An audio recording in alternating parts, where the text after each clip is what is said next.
Gunsmoke was such a reliable fixture on the CBS primetime schedule, the characters felt like members of the family. Doc, Kitty, and of course, lawman Matt Dillon. The 20-year reign of Matt Dillon didn't end with a climactic shootout or a final tip of the hat. It was dismantled by a 12-second sequence in November 1974 that turned the CBS switchboard into a disaster zone. Most people think Gunsmoke just grew old, but the truth buried in the FCC archives and 1975 New York Times reports is far more calculated.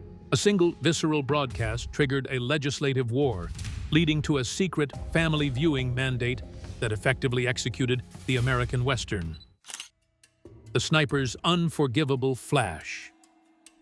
November 4th, 1974, should have been just another Monday night for the 20 million people tuned into CBS, but instead, they witnessed a moment so jarring that it effectively signed the show's death warrant. The episode was titled The Fourth Victim, and on the surface, it looked like a classic mystery where a hidden sniper was picking off the residents of Dodge City one by one. But there was a massive shift in how the violence was handled this time around.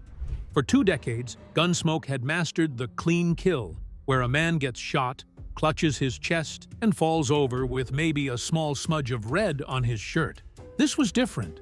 There was a specific 12-second sequence involving the sniper's fourth target that didn't just show a man dying. It showed the visceral, ugly reality of a high-powered rifle hitting human flesh in a way that 1970s television simply wasn't prepared for. The switchboard at CBS headquarters in New York reportedly lit up before the episode even finished airing. You have to realize that by 1974, the cultural landscape in America was incredibly tense. According to the FCC's historical archives on the family viewing policy, there was a growing movement of decency activists and concerned parents who were convinced that television violence was directly causing the rise in real-world crime. They were looking for a high-profile target to make an example of. And Gunsmoke, the gold standard of the American Western, just handed them a loaded gun. When that sniper's muzzle flashed, and the camera lingered on the aftermath for those 12 forbidden seconds, it wasn't just entertainment anymore. It was evidence. Here's where it gets really interesting from a behind-the-scenes perspective. When you look back at the original production scripts preserved in the Internet Archive, the descriptions for these scenes were often much tamer than what actually ended up on the screen. There's this lingering question of why the editors, who had been doing this for 20 years, suddenly decided to push the envelope so far in season 20. Some historians suggest the crew was trying to keep up with the new Hollywood grit of movies like The Wild Bunch, trying to prove that Matt Dillon could still be relevant in a world that was moving past the white hat versus black hat tropes. But that gamble backfired entirely. Instead of making the show feel modern, it made it look dangerous to the very bureaucrats who held the network's licenses. Think about that for a second. You have the most successful show in history, a literal institution, and it gets taken down not because the ratings were in the basement, but because the audience's appetite for realism finally crossed a line that the government couldn't ignore. It's one of those rare moments where the creative success of a show, making the violence feel real, actually becomes its ultimate failure. If you watch the syndicated reruns today on channels like MeTV or TV Land, you'll notice something strange if you're looking for it. That specific 12-second sequence is gone. It was scrubbed from the masters and replaced with a much tighter, less graphic cut. If you didn't know the original broadcast happened, you'd think it was just another standard shootout. Now, looking back at that chaos in 1974, I can't help but wonder if the reaction was actually justified. Do you think 1970s TV was actually too violent by the standards of the time? Or were parents and politicians just looking for a convenient scapegoat to blame for a changing society? It's a debate that still happens today with video games and movies, but Gunsmoke was the first real casualty of that war. This sniper episode didn't just result in a few angry letters. It became the primary case study used in Washington, D.C. to justify the most restrictive television laws in history. And get this, the fallout wasn't just limited to angry phone calls from viewers. According to an investigative report by The Hollywood Reporter regarding the 60th anniversary of the show, the backlash from The Fourth Victim reached the highest levels of CBS management. William Paley, the legendary head of CBS, found himself stuck between a creative team that wanted more realism and a federal government that was threatening to tighten the leash on all broadcast networks. The FCC was already drafting what would become the Family Viewing Hour, a policy that effectively banned any mature or violent content before 9 p.m. Since Gunsmoke occupied that critical 8 p.m. Monday slot, those 12 seconds of sniper fire essentially turned the show into a legal liability. Industry analysts like Les Brown, a veteran media critic for the New York Times, noted back in 1975 that while the show was still drawing respectable numbers, the political climate had made its grit impossible to sustain. The network realized that if they didn't kill off their most famous Western, the government might kill their entire primetime schedule. It was a cold-blooded business decision disguised as a moral one. And while the sniper was a cold, distant threat, the show was about to face a much more intimate kind of horror. This was because, while the violence of a rifle shot was one thing, the psychological torture brought to Dodge City by a Hollywood legend was something the censors were even less prepared for. You see, a few seasons earlier, Bette Davis had arrived on set, and she wasn't interested in a standard Western shootout. She wanted to explore a level of mental cruelty that nearly saw her entire episode incinerated before the public could ever lay eyes on it. But if you thought a sniper was dark, wait until you see what she did to Miss Kitty. Bette Davis and the Psychological Sadist. The season 12 premiere, an episode titled The Jailer, didn't just push the boundaries of what a Western could be. It essentially hijacked the show and turned it into a gritty psychological thriller that felt completely out of place for 1966. Usually, when a guest star showed up in Dodge City, they played a misunderstood drifter or a standard-issue outlaw. But then Bette Davis walked onto the set, and she didn't just come to act. She came to dismantle the safe, heroic family show image that CBS had spent over a decade building. She played Etta Stone, a vengeful, bitter matriarch whose husband had been hanged years prior because of Matt Dillon. But instead of going after the marshal directly with a gun, she decided to strike at the one thing he actually cared about: Miss Kitty. The plot itself is genuinely disturbing if you think about it for more than a second. Etta Stone kidnaps Kitty and Doc Adams, dragging them to a desolate, makeshift jail in the middle of nowhere, not to kill them, but to break them mentally. Here's the thing that really rattled the censors. The episode leaned into a level of calculated, sadistic cruelty that was almost unheard of in primetime television at the time. According to trivia notes from TV Guide, the network executives were incredibly nervous about the psychological sadism on display. There's this one specific moment where Etta Stone is just looming over a captive, terrified Kitty, played by Amanda Blake. And you can see that this isn't a fun cowboy adventure anymore. It's a study in human misery. The intensity on that set was so thick that it actually affected the regular cast. If you look at retrospective interviews on MeTV, specifically their deep dives into Amanda Blake's career, it's noted that Blake found Davis's performance to be genuinely intimidating. Davis didn't believe in TV acting, where you pull your punches for the sake of the kids at home. She brought the full weight of her 2 Academy Awards to a script about a woman who wanted to watch her enemies rot.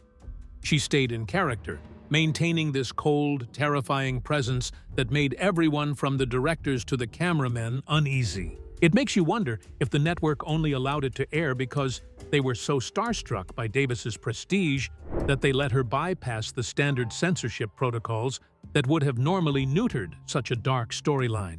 Now, here is where it gets interesting.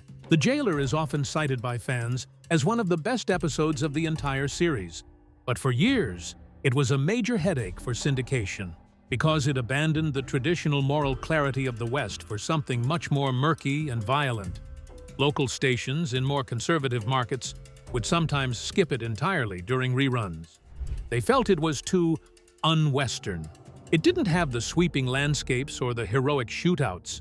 It had a woman in a dark room psychologically torturing the town's most beloved figures. It challenged that family Western label so aggressively that it left a permanent mark on the show's legacy. Think about the sheer contrast there. On one hand, you have the town of Dodge City, which represented order and justice. And on the other, you have Bette Davis's character, who represented the absolute failure of that system to provide anything but more pain.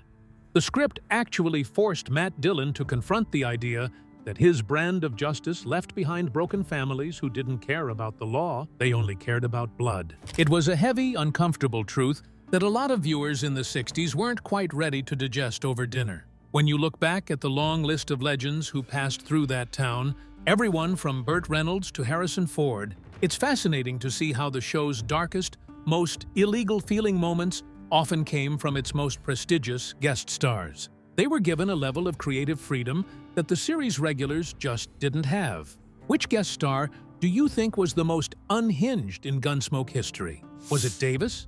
Or maybe someone like Bruce Dern, who seemed to make a career out of being the most hated man in the West? But as intense as that psychological torture was, there's another episode that didn't just flirt with controversy, it crashed right into it. While Etta Stone was motivated by a personal vendetta, a Season 4 episode titled Target tapped into a different kind of darkness. It featured a conflict so riddled with what we now recognize as extreme racial stereotypes and gratuitous violence that modern networks often refuse to air it at all.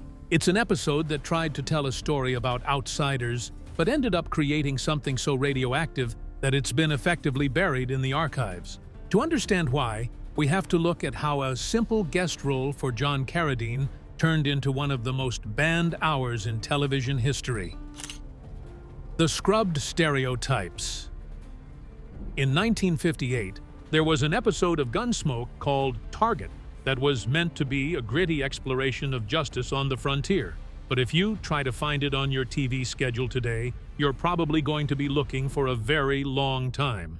It's essentially become the ghost episode of the series. While other chapters were flagged for violence or psychological intensity, this one was quietly ushered into a digital vault because it tapped into a vein of cultural stereotypes that are so radioactive, modern networks like MeTV and TV Land won't even risk the advertiser backlash that would follow if they aired it. The story features John Carradine, a legend of the silver screen, playing a character whose entire motivation is built on a foundation of extreme prejudice against a group of Gypsy, or the Romani people, who have arrived in Dodge City. Now, here is where it gets uncomfortable. Gunsmoke always prided itself on being the adult Western, a show that didn't shy away from the dirt, the grime, and the complex morality of the Old West. But in Target, that authenticity included the unfiltered prejudices of the late 1950s. The episode doesn't just show characters being bigoted,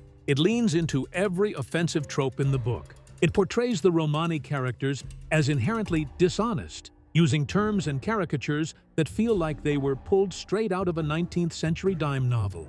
According to records found in the Gunsmoke fandom database and various archival reviews, the dialogue is filled with sweeping generalizations that paint an entire ethnic group as a singular, villainous entity.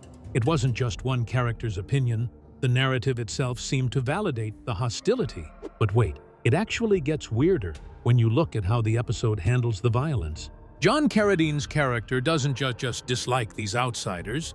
He uses a level of gratuitous cruelty that feels excessive even for a show that specialized in gunfights. There's a specific sequence where the sheer lack of empathy for the victims is jarring. According to an investigative piece by the Los Angeles Times from 1991 regarding the cleansing of classic TV libraries, episodes like Target were identified as high risk early on. Networks realized that while they could edit out a graphic gunshot or trim a scary scene with Bette Davis, you can't really fix an episode where the entire plot is built on a racial caricature. It's woven into the very fabric of the script. Think about that for a second. We're talking about a show that survived 20 seasons and became a pillar of American culture. Yet there are pieces of its history that are effectively banned by the same companies that profit from its nostalgia. It creates this strange tension between preserving history and modern corporate responsibility. And that brings up a really difficult question that media historians still argue about. Should these controversial episodes be kept in the archives for the sake of historical record, or is it actually better for everyone that they're removed from syndication to avoid perpetuating those old harms? It's a debate with no easy answer, especially when you realize how much of the show's reality was filtered through the lens of its time.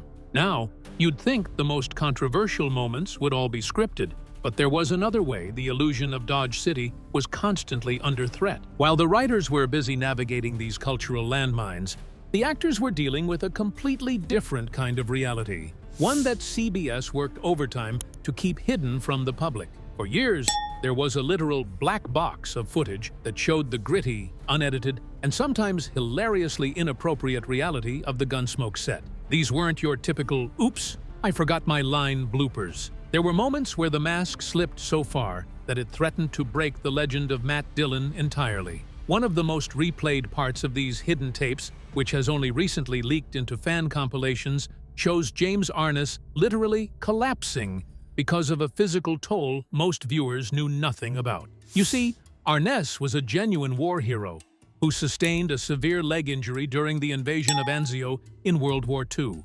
According to his biography, he lived with chronic pain for the rest of his life. He was drafted into the Army, and all of a sudden, they hear a rapid fire, and one of those bullets hits James right in the leg. But Matt Dillon couldn't be seen limping or struggling to stay upright. Whenever the cameras caught him losing his balance or the cast broke into forbidden humor to cope with the 12-hour workdays, those tapes were locked away. CBS viewed these breaks in character as a threat to their billion-dollar brand. And get this, some of the most banned bloopers weren't just physical mistakes. They involved the cast using language and making jokes that would have ended their careers in the 50s. It's a fascinating look at the human beings behind the icons, but it also shows how much work went into maintaining the perfect Western image. But as we're about to see, even the most carefully crafted image can't survive a direct hit from the United States government. Because the biggest banned moment in Gunsmoke history wasn't a racist caricature or a bloody shootout. It was the secret law that effectively turned the entire show into a crime to watch at 8 p.m. The Fall of the Giant. For 20 years, the world saw Matt Dillon as the ultimate pillar of strength, an invincible giant who could take a bullet and keep walking like it was nothing. But if you were to look into the restricted black box of production footage that CBS spent decades hiding, you'd see a completely different man. Behind the rugged exterior, James Arness was literally falling apart. There's a mountain of unreleased blooper reels and behind-the-scenes outtakes that aren't just funny mistakes. They're actually quite painful to watch because they reveal the massive, secret physical toll that the show was taking on its lead star. You see, the invincibility of the Marshal was a carefully curated lie, manufactured by editors to hide the fact that their hero was in constant, agonizing pain. Here's the thing that many modern fans don't realize. James Arness was a genuine war hero.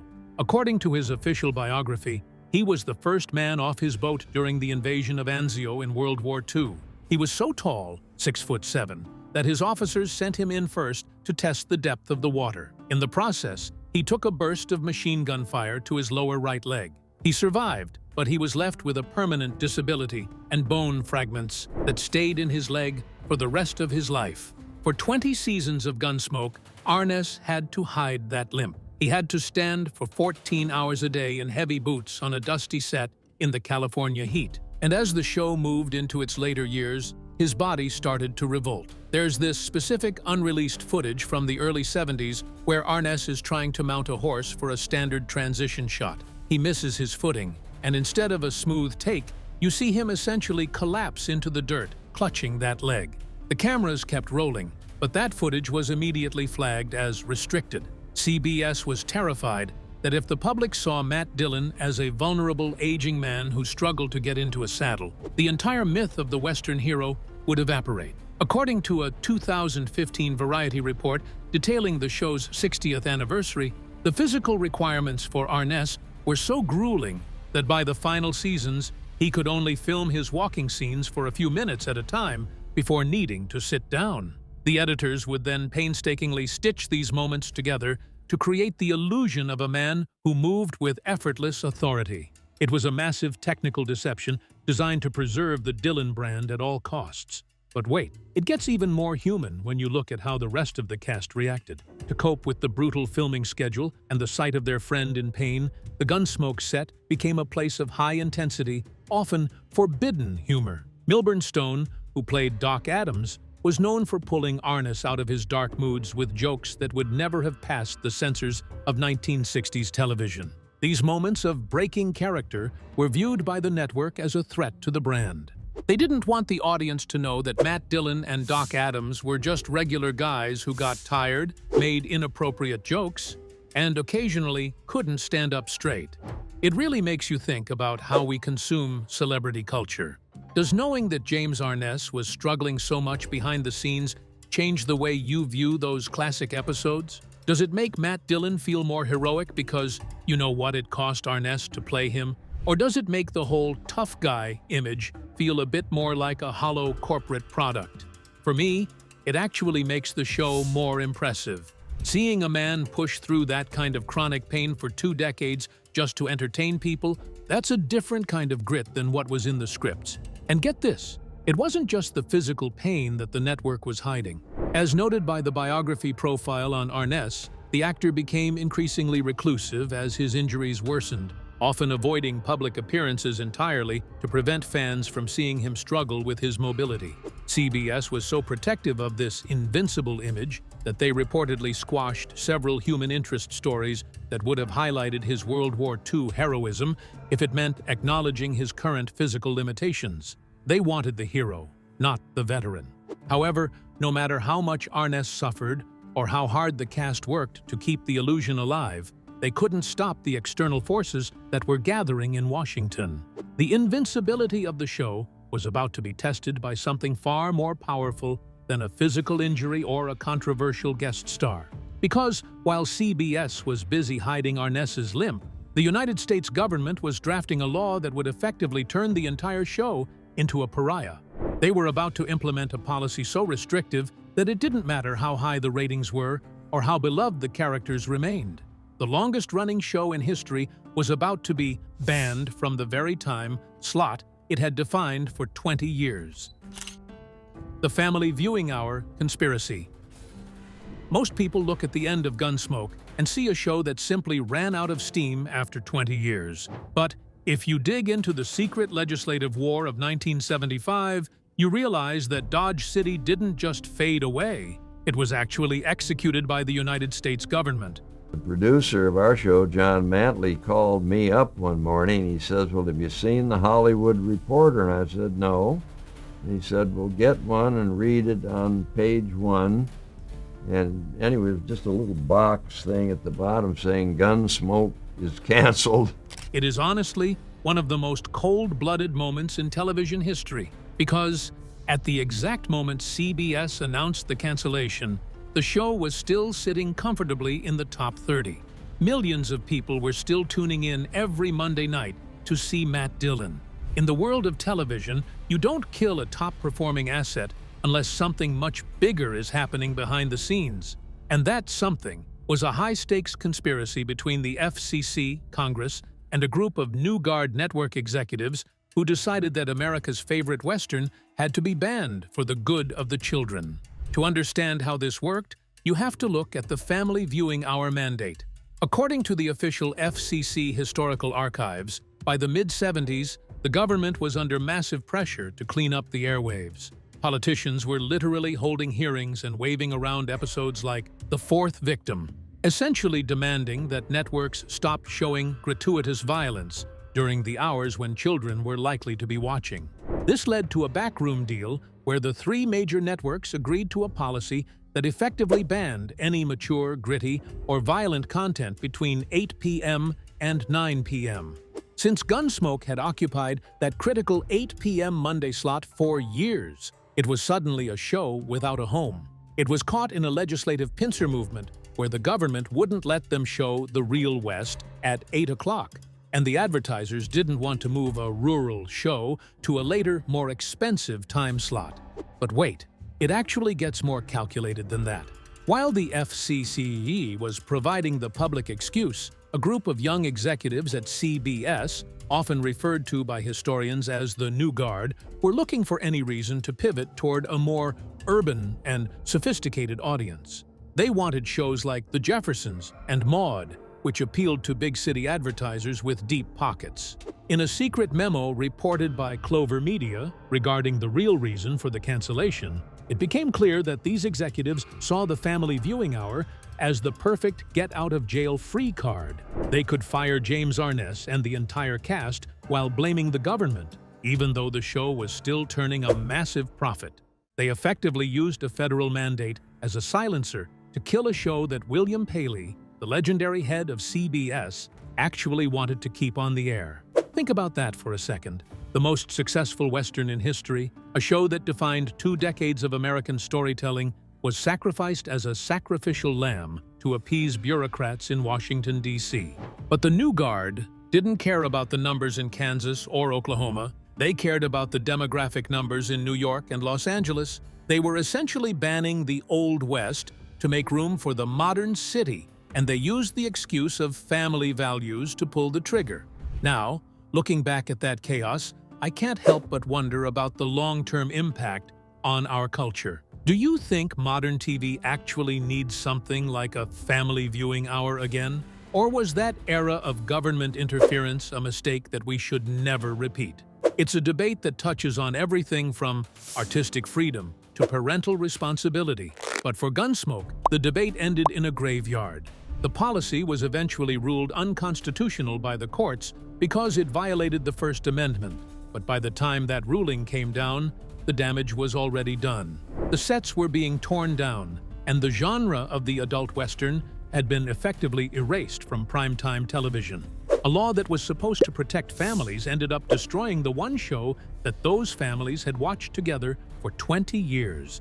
Every time I see those final episodes from season 20, I can feel the weight of what was happening off camera. You have James Arness, a man who survived the invasion of Anzio and 20 years of grueling production, being told that his work is suddenly too dangerous for the American public. The authenticity that made Gunsmoke a legend was the very thing the government used to justify its execution. Advertisers and politicians prioritized a sanitized, corporate-friendly version of America over the genuine, messy reality of the frontier. The story of Gunsmoke isn't just about a cowboy and his horse. It's a story about the end of an era where frontier grit was replaced by boardroom polish. From that initial sniper flash that lit up the CBS switchboards to the psychological torture of Bette Davis, and finally to the legislative ban, the show's history is littered with moments that were simply too real for the powers that be. They tried to scrub the blood off the streets of Dodge City, but they lost the soul of the show in the process. We traded a 20-year dynasty for a sanitized airwave, and by the time the courts admitted the mistake, Matt Dillon had already ridden into a sunset he never chose. Now, here is where the most shocking discovery ties everything together. When you look at the timeline, the family viewing hour didn't just kill Gunsmoke, it changed the way every single show after it was written. It forced creators to start self-censoring before the government even had to say a word. It created a ghost ban that still lingers in the background of broadcast television today. If you've ever wondered why modern network shows feel a bit more safe or predictable than the classics, you can trace that directly back to November 1974, and the sniper shot that missed its target but hit the entire television industry instead.